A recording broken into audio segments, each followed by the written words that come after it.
Welcome to the Real Estate Association weekly meeting sponsored by the Center of Real Estate at California State University, Fullerton. He is the Chief Operating Officer of SO. They have a national presence. California alone, I believe, unless they have more, I know they at least have 13 offices here, which is a lot to manage. Again, national presence. So without further ado, Andy, we'd like to bring you on. Well, thank you very much. So like you mentioned, I'm with Vista Sotheby's International Realty. We are a franchise of Sotheby's International Realty, a company that has about 1,100 offices worldwide. We'll get into that a little more later.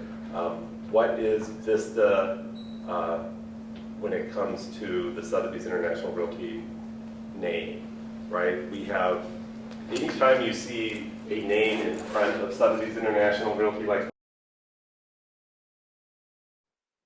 Realty brand, we operate solely in California right now as Vista. We're expanding. We started the year with 9 offices, and now we have 14.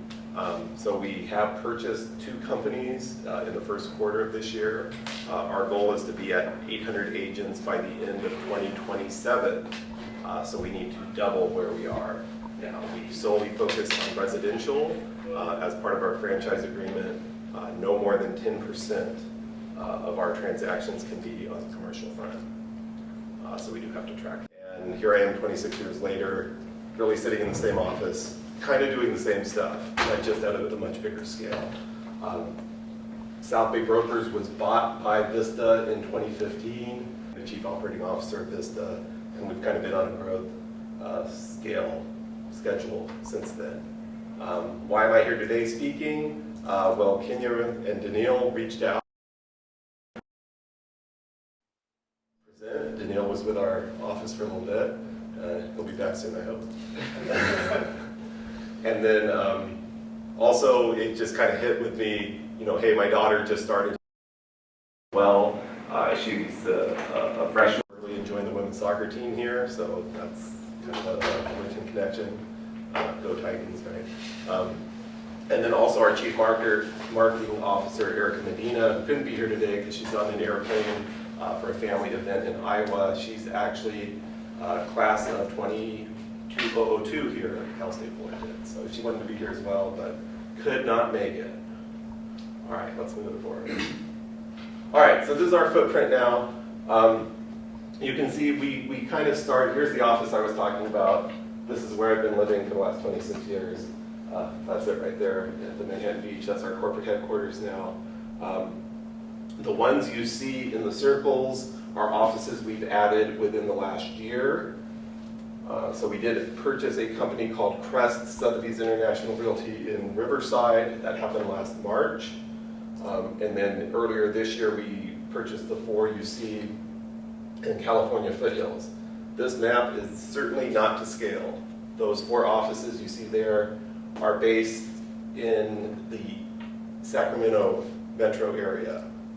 So this is really showing our focus in the South Bay of California. And then the 4 you see labeled California foothills are actually based up in Sacramento. 2 of them are in the El Dorado Hills city. If that's going to be totally foreign to most of you, I'm guessing. Have any of you been to Irvine around here? Probably most of you. El Dorado Hills is Irvine 10 or 15 years ago. It's a big up-and-coming market, higher price point than other areas you see in the Sacramento area. And then Sutter Creek. Have any of you ever heard of the California Gold Rush? Sutter Creek, that's kind of where it started. So it's a historic town, very cute Main Street vibe. Same with Placerville, same kind of situation, very cute Main Street vibe. You'll hear, if you count these versus what I said, you'll see there are 13 offices on here, and I said 14. Well, the 14th is a secret office. It's not approved by our franchisor. Sotheby's would never approve this office. Don't tell anybody I'm telling you about it, but we have an office in Pioneer. It's connected to a liquor store. Not a very big Sotheby's vibe. If you ever go on Highway 88 up in Northern California, you'll drive by it and be stunned.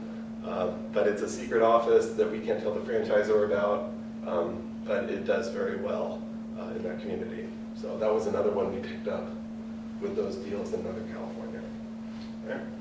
So here we go. What makes us different? What makes Vista different from other real estate operators?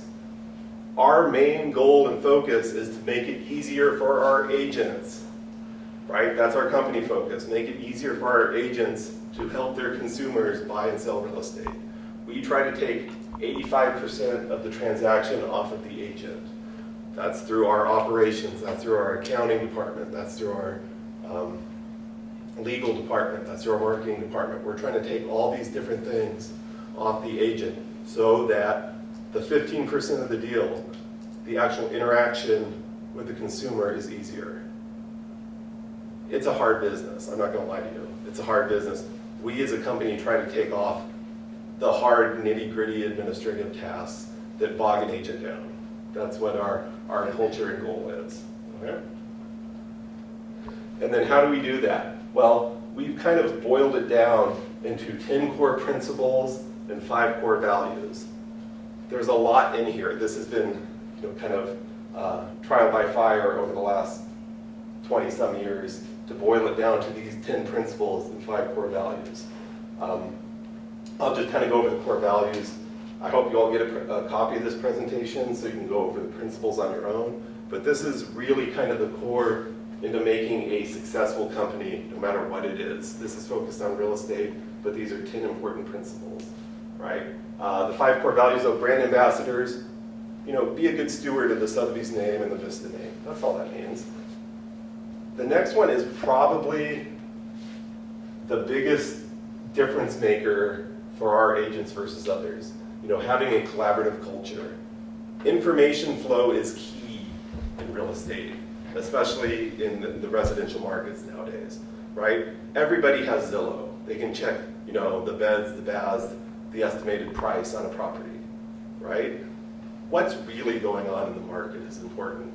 How many offers is that place on Main Street getting versus the one street over? Why is it getting that many more offers? What's the difference?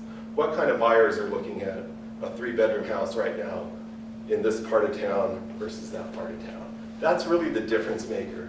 And so we set up meetings in our offices to make sure that that information is flowing, right? Any questions on that? No? Good, all right. The next one, trusted by peers and clients. People want to do business with those that they like and trust.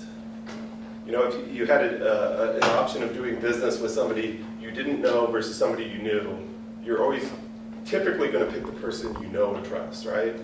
Versus some random schmo that you meet out on the street. So we want to make it easy for our agents to be trusted by their clients. And as part of the collaborative culture, they're trusted by their peers, right? Because you're talking, oh, hey, what's going on with your listing over there? You get the back and forth. And seek mastery of self and others.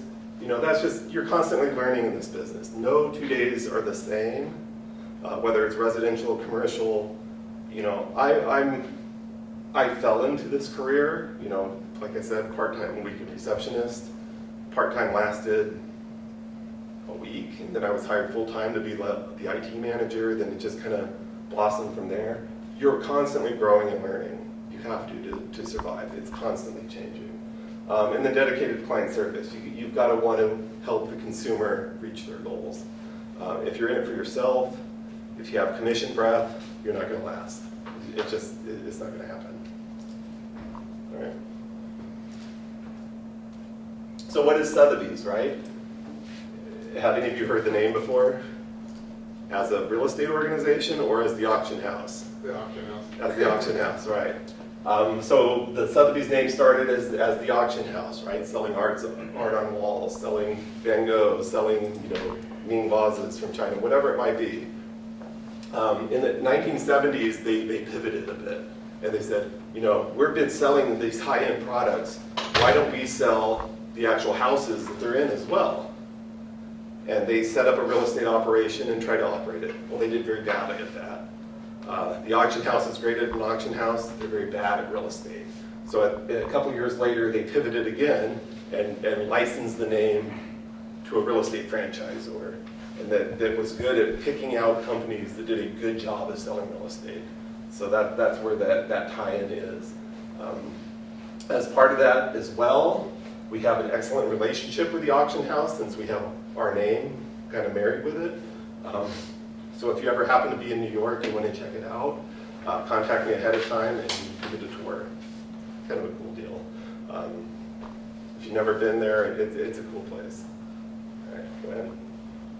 All right, so this is the Sotheby's International brand around the world, right? 2024, 157 billion in transactions. That's a lot. It's a lot. 26,000 sales associates, 1,100 offices covering 84 countries and territories. Most of that business is actually done in the United States under the Sotheby's name. The international, although it's got, probably 400 of the offices, most of the business is done in the United States under the Sotheby's International Realty name. All right, go ahead on that. The next is what we did at that piece. So last year we did 2.15 billion in sales.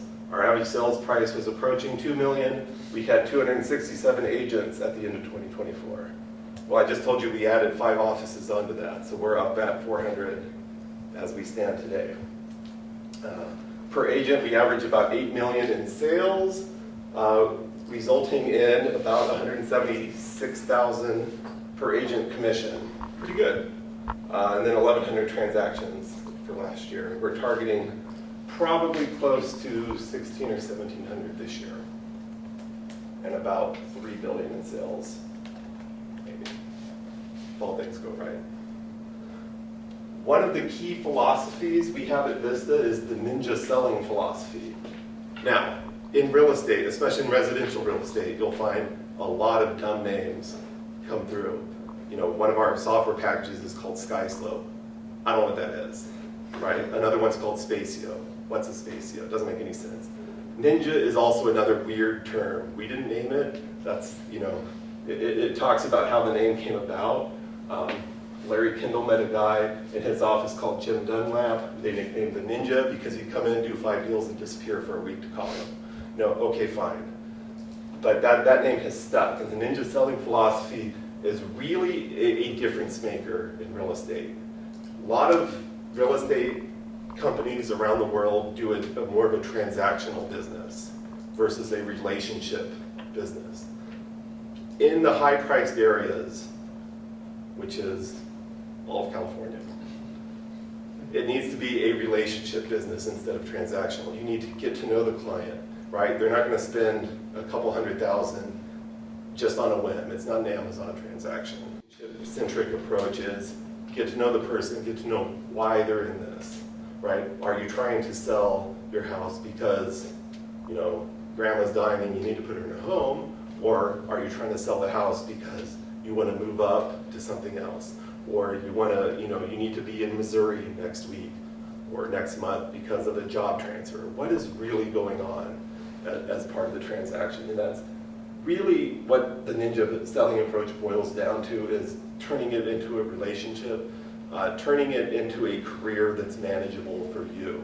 Because really, real estate can be a 24/7 occupation, and that burns you out in about 3 weeks. Okay. So I didn't mention this before, but really, the real estate arm, Realty is our holding company, right? So I'm involved in all these other different pieces as well. The actual brokerage, Vista Sotheby's, is the one that drives business to all these other ventures. The other ones, the escrow, the title, those are really the money makers for the company. Real estate brokerage, at the brokerage level, is a very slim margin. The agents get most of the money. That's just the way it goes. But we survive from these other pieces that we're driving, right? Because our agents, we encourage them to drive business to our escrow company. We encourage them to drive business to the title company. We encourage them to use our mortgage lender so that we get money from all that. NHD, is anyone familiar with what an NHD company is? No. Any of these? Everyone knows what a mortgage is, right? Okay, we're good on that. Title, we're good on title. Escrow, we're good on escrow. Okay, NHD. Every time you buy or sell real estate in California, it's required that you get an NHD report. NHD stands for Natural Hazard Disclosure.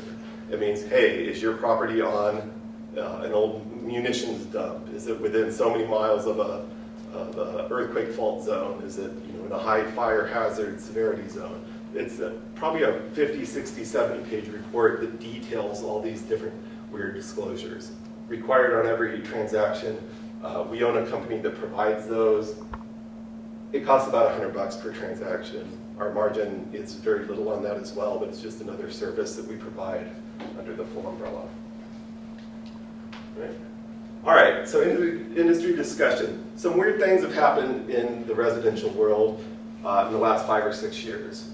Right as COVID was happening, there was a rule that came down called the Clear Cooperation Rule. Does anybody know about this? Yeah? Of course you do, yeah. So there was a Newsday article that studied a bunch of realtors and transactions in Long Island, New York in 2019. And it came out that pretty much real estate was very bad at upholding the standards of fair housing.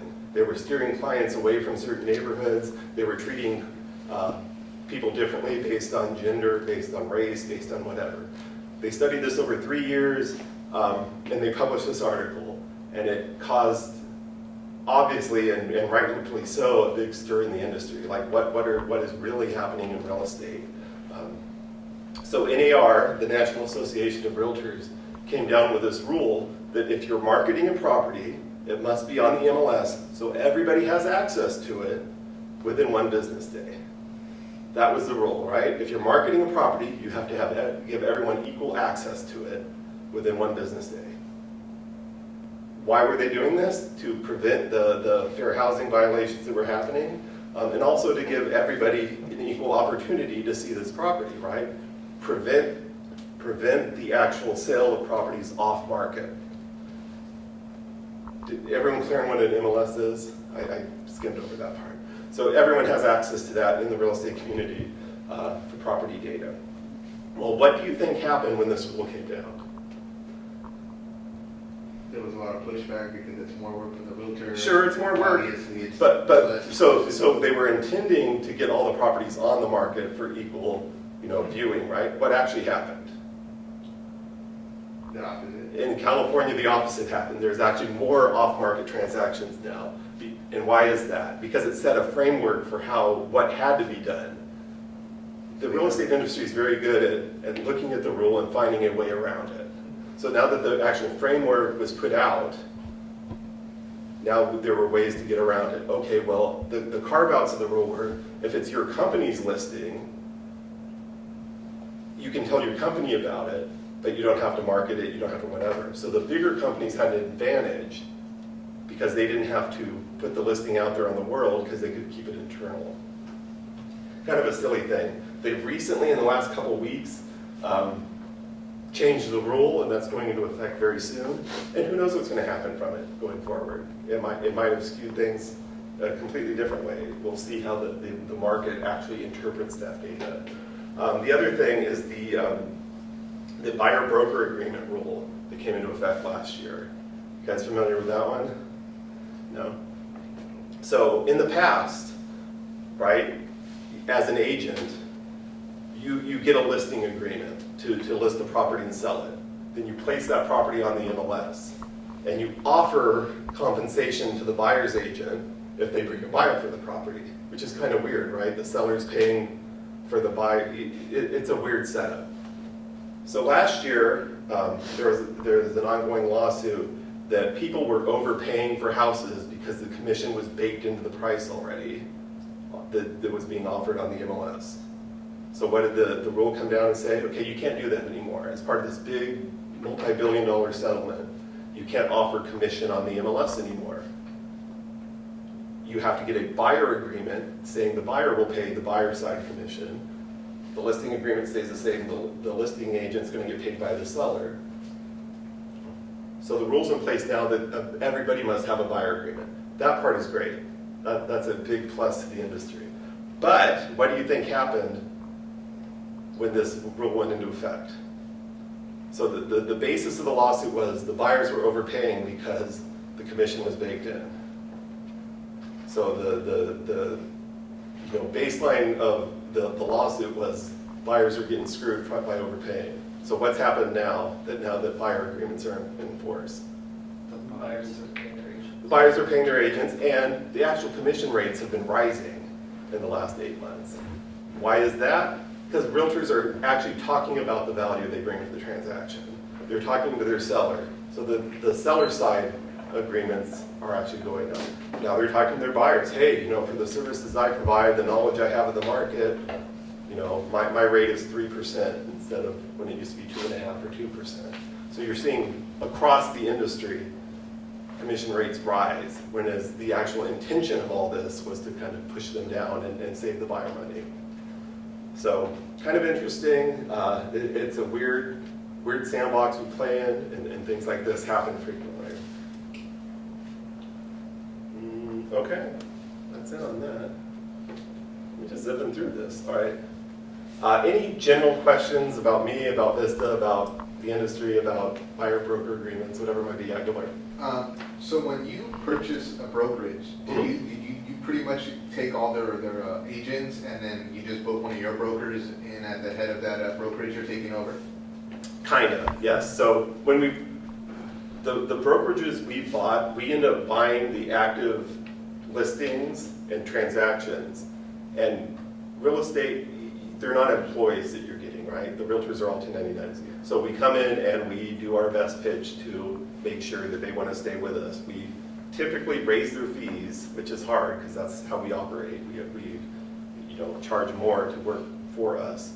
But we offer a suite of services that we feel is unmatched on the marketing front. We offer free printing, we offer access to all these different technology tools. So we're giving that to the agent. And typically we give them a couple months free to get used to it. Like, kind of, here's what we're offering you, stay on board, kind of a test drive, if you will. And then in a couple months, that's when their billing starts and whatever. And so far, we've been very fortunate. We're lucky or good. I don't know what you want to pin it on, but we have very high adoption of the companies we brought on. Very few leave. And I can say that's good. Yeah. Thank you. Yeah. It's a tough dance. Just every day as an operator is tough because you could piss somebody off and they could walk. There's no 2-week notice situation. There's no, they're your paying customers, the realtors. Think of it as you're operating a mall if you're a real estate brokerage, right? Sears could be out of business tomorrow and go away, right? Your big operator could leave because you looked at him funny in the hallway or didn't have the right coffee or his parking spot was taken. Those are all things that happen. Yeah? So we've had a lot of commercial people come in and talk about what it's like to be a commercial agent. You're the first residential person we've had this semester. Why don't you tell us, what's the life of a residential real estate agent like? Sure. So it's a lot more interesting than commercial. Commercial's all numbers and facts. I would thrive as a commercial agent. I'm a shit, terrible residential agent. I'm a good real estate operator, but I'm terrible at the residential side because I don't have emotions. I don't care. I'm a numbers guy 100%. The residential life is a very emotionally draining experience, I'd say, for the agent, for the consumer, right? Because for the most part, you're buying a home, you're buying a house, you're selling grandma's house when she dies, you're involved in a divorce, and you're having to represent a husband and wife, or two people that want to kill each other half the time. You have kids being torn out of their homes in those situations. It's a tough balancing act to make everyone happy and get to the end result. The residential world is a lot less structured than the commercial world. You can make a lot more money. I would say in residential, our top producer last year took home $5.5 million probably. That was from all his commissions. Yeah.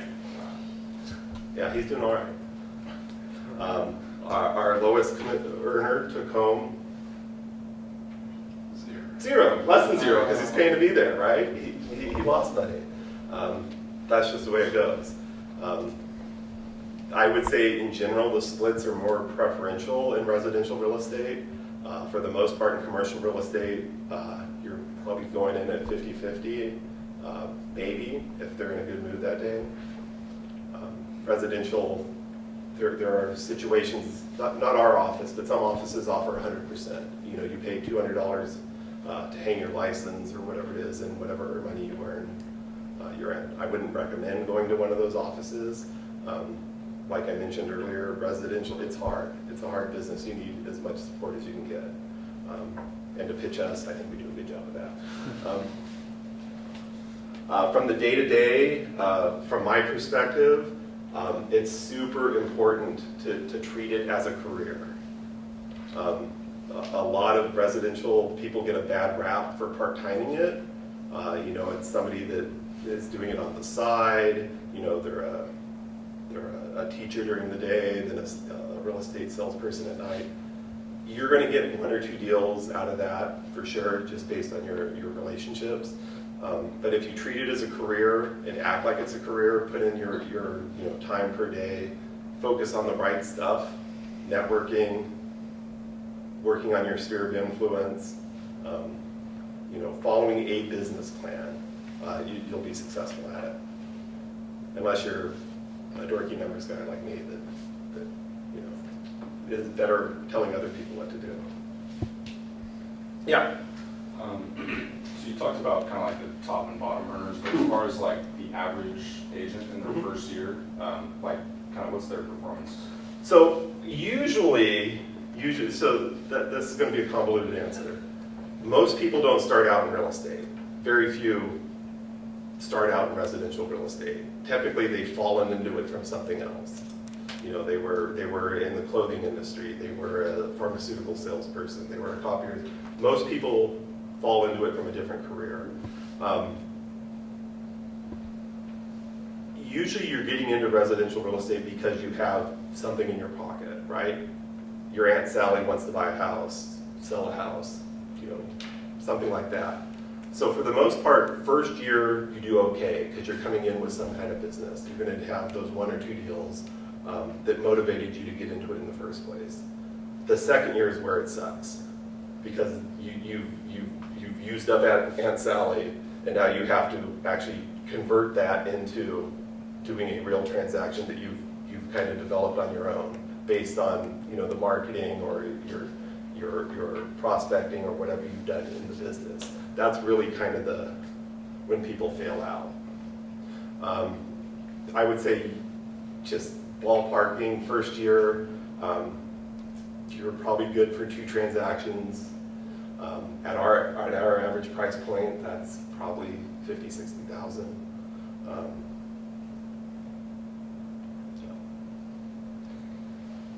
Yeah.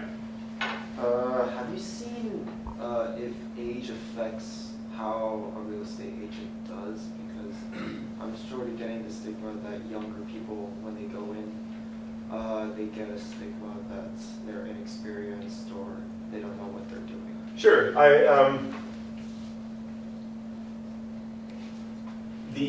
That's yourself getting in your way. And we'll talk, if you want to jump to my book recommendations, just 2 slides down. Buy that book. Okay, so there's 5 books on here. 3 of them are good for business in general.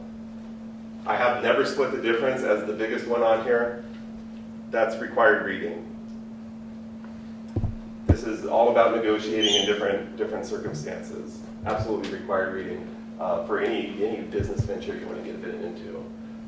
The Go-Giver, that's also excellent.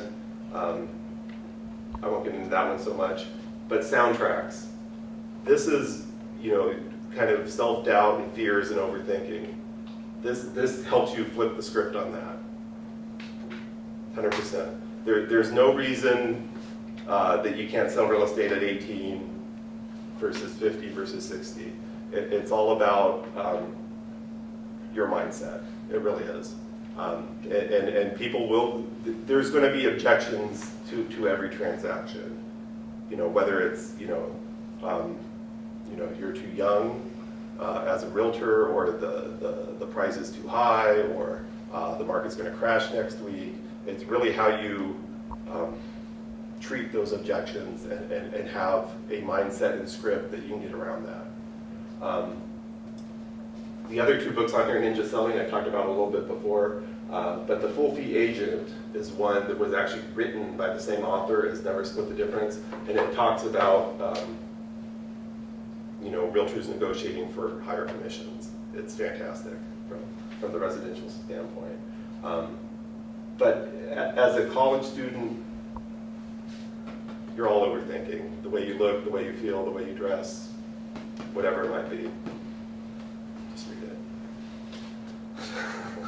All right, yeah, keep it coming. So the hostage negotiator turned into a real estate agent? No. Oh, it's a different guy? No, so he is a hostage negotiator, but he this whole thing is talking about negotiating in different business aspects. Okay. But then he also wrote a book about negotiating for your commission, specifically for residential real estate. So it's, yeah. And if you've never seen him speak, look him up on YouTube or something, pretty impressive. So he was an FBI hostage negotiator that left and started a Consulting firm. Yeah. consulting firm to do negotiation for a Yep. wide variety of companies. Yep. Exactly. I have a question. Yeah. In the context of your role at Sotheby's, what do you keep a pulse on as far as internal transaction activity Sure. or the market, and what do you see? So for me, I am in charge of everything that does not have a heartbeat. Right. I've carved out my own role. So accounting, technology, all that kind of stuff.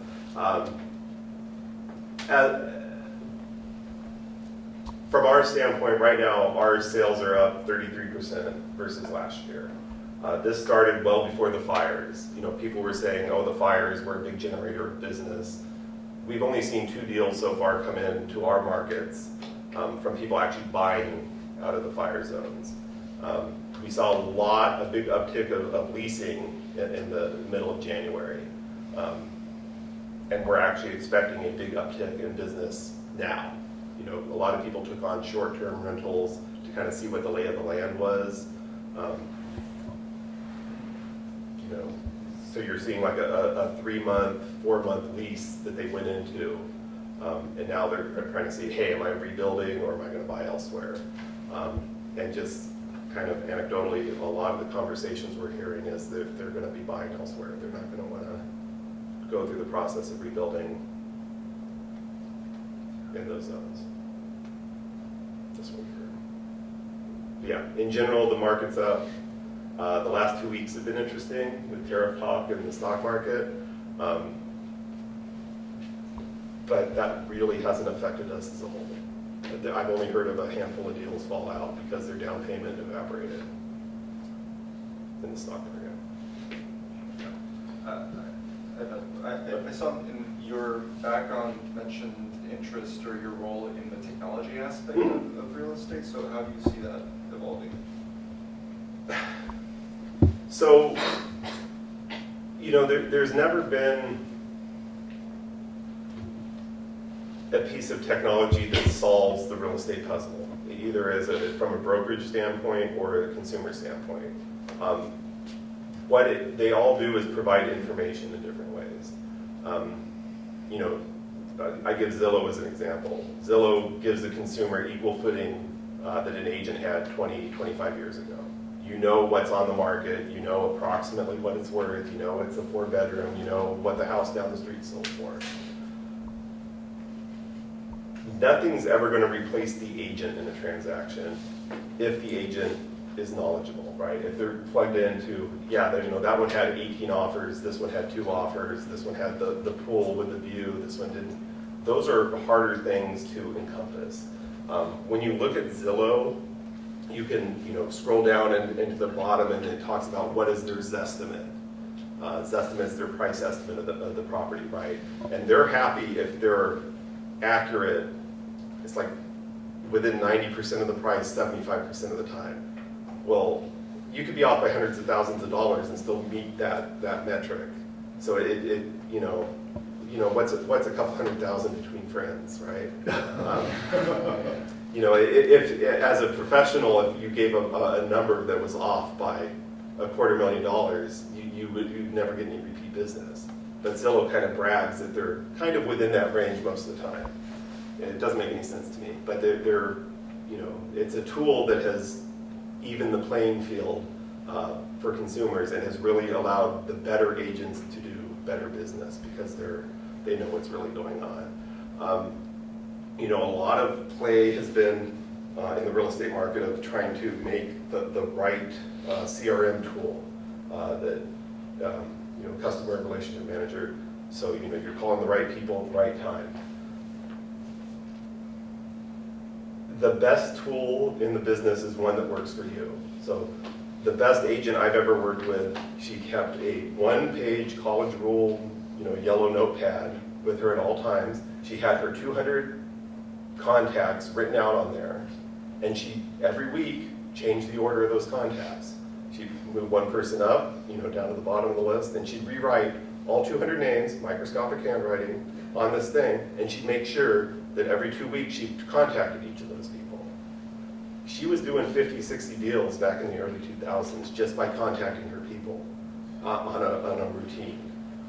It's not about necessarily the software, the tool. It's how you use your business and the tool that works for you. There's a lot of flashy technology out there that makes some things cool. AI. A lot of our lazier agents now will say, I have a 3-bedroom, 2-bath house in Torrance, write me a description. And they'll crank out a description that, in 2 seconds. But it's not really better than what they could have done. Kind of an answer, I think, for you.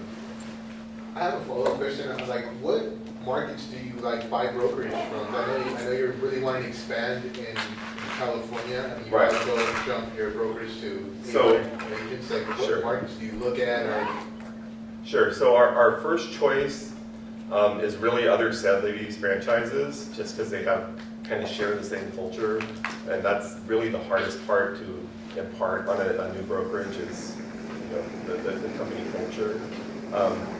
But in general, we're looking for ones that are in the 40 to 50 person range. And the reason for that is once a brokerage hits that point, they either have to merge with somebody else to provide support and tools, or they have to just kind of evaporate.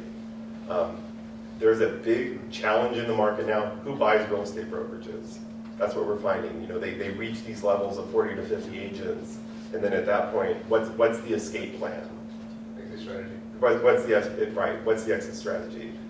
So the 2 we bought this year, the first one were some business partners that had started the brokerage about 10 years ago.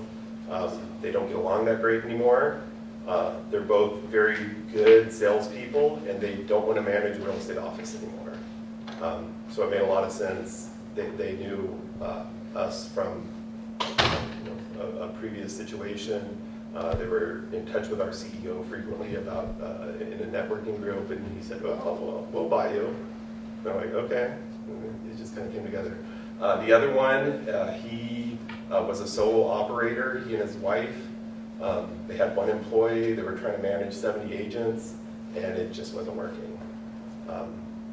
He got a settlement for something, so he had a couple million in his pocket and decided he didn't want to work anymore, and who's going to buy this brokerage off me?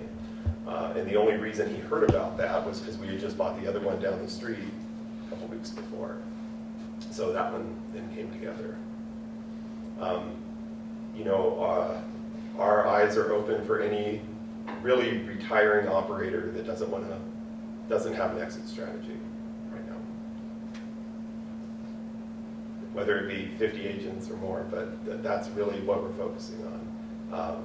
It's a lot easier. We found it's a lot easier to acquire than to build from scratch. It's very hard to recruit. I have a follow-up question too. Yeah. So like, so the international, are you guys all like your principals and your, are those all key positions of each franchise? Yes. Or it's just like. So it's franchise is really a bad name in real estate because that's not really what you're getting. You're getting a brand. You're getting a license to use the brand name. It's not like you're buying a Chick-fil-A franchise and they're providing you, they're not providing you the product. They're not providing you the point of sale system. You're not getting any of that in real estate. What you're getting is the name. Don't screw up the name and don't mess up the logo. Those are kind of the rules we're given. Other than that, we can pick what software we're using internally. We can pick where our locations are. We can pick all this stuff, how we operate the business. All we can't mess up is the name. We pay a lot for the name. They help us absolutely in marketing opportunities. Sotheby's has done a fantastic job kind of cracking the worldwide markets for getting actual eyeballs on properties. You know, we're one of the few that actually have listings being displayed in China. Nobody else has been able to crack the firewall. You know, but July, which is their big website over there, I don't know what it actually is. They actually display Sotheby's listings, whereas nobody else is really over there. It's pretty cool. Yeah. I have a question. So, this is for like, how big is the in-house support? Like, do you have in-house team, and what's the support for the agents, and what's the opportunity there versus being just a real estate agent? Sure.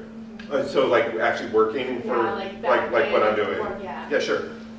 So overall, we have about 30 employees. About 12 of them are on the marketing side. So we have 6 actual designers. We're a little different that way. Most firms kind of have a templated, log into this website, upload your pictures, and it'll make you a flyer. We have a different order system where we actually have an individual look at each listing that's submitted. They'll create a flyer that makes sense for that listing, design-wise, whatever. Is it going to be a 4-page flyer? Is it going to be an 8-page flyer? Is it going to be, just a 1-page flyer because it's the ugliest property you've ever seen? Whatever it is, that'll be created. We actually print in-house. We operate our own print house as well. This is going back to me and the heartbeats thing. I've patted myself on the back. I've set up a pretty good operation where we have a full print house in-house as well. That's very unusual for a real estate operation of our size. So we provide brochures, prints, flyers, whatever it might be for the agent. We also have a handful of digital marketing folks. Video is huge right now in residential real estate. Not just a video of the property, but actually this kind of goes into a discussion of, when you're not selling a property, what are you selling in real estate? What's the question? What are you selling if you're not selling a property? Yourself. You're selling yourself. Exactly right. So a lot of your own personal branding is kind of a piece that's been missed by a lot of the industry. So we're really leaning hard into that. We have an in-house production studio. So somebody that will actually film you, somebody who will actually edit videos for you, so then you can then repost them on social media, your website, whatever it might be. So that's marketing. On the transactional front, I have 8 people now, 9 people. And they're the ones that are kind of the office admin types, but they actually handle paperwork processing, getting your listing on the MLS, filing your paperwork for a transaction or sale. Kind of the least glamorous of all the jobs, and the one I was hired for very many years ago. But it's really what keeps the operation moving forward. If you're a detail person, that's a great situation. Then we have a couple people in accounting. We have a lawyer on staff. We have somebody that heads the marketing team. We have Rick Edler, our CEO, who goes around and finds these deals that have me traveling all over the state. Yeah. So is this for one brokerage, or is it for the division of So our one brokerage is yeah, all those different pieces. Yeah. So could you talk some of these people are in my real estate practice class, and they have an assignment to create a one-year follow-up program for a prospect. Okay, So can you talk about the importance of making that personal and adding value? absolutely. You're all going to read Ninja Selling, and you're going to have the best project ever. No, so there's a couple different ways to go about that, right? Ninja Selling talks about an 8x8 kind of scenario, which is 8 catches within 8 weeks. There's, you know, for a one-year follow-up program, yeah. I mean, what are some ideas that are floated out there right now and all?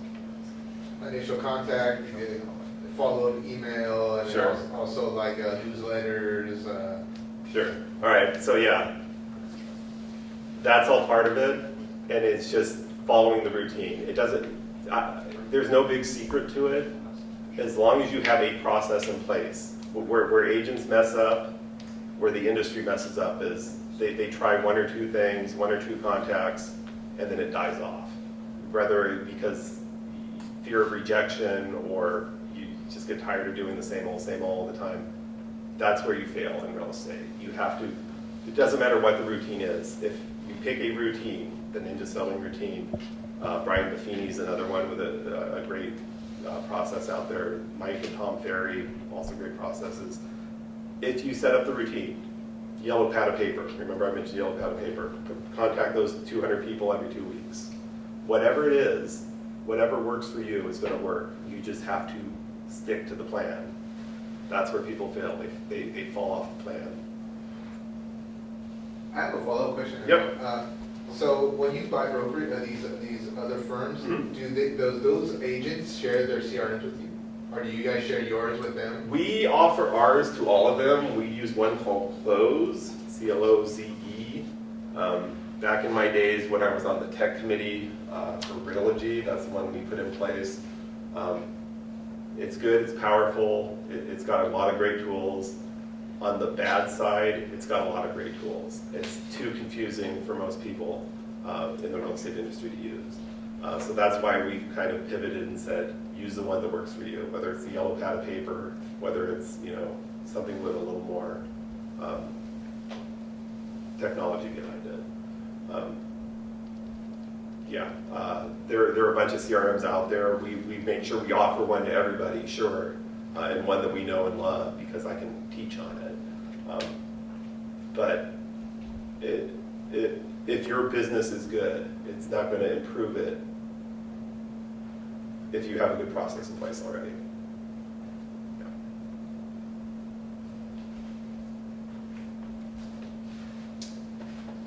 That's it? All right, cool. Absolutely. You're all welcome to any Vista swag if you like it. Hats, shirts, golf towels, whatever you'd like. Erica, the Queen of Marketing, sent me with all this, and I'm not allowed to take it back. So even if you're not going to use it, find somebody that will. Thank you. Round of applause. All right, thank you. Thank you so much. That concludes our meeting today. You're more than welcome. We highly suggest you go and chat and network with Andy. Usually they're on Zoom or GoToMeeting. First Wednesday of the month, we hosted at a restaurant in Redondo Beach, kind of far from here. But if you're ever interested, you can certainly be my guest at any of those.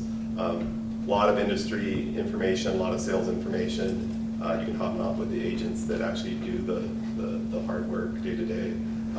Certainly an opportunity. You can hit me up for that. Or if you're ever interested in shadowing me or somebody on my team, hit me up. You can do that as well. Yeah. Thank you. Yeah. Thank you.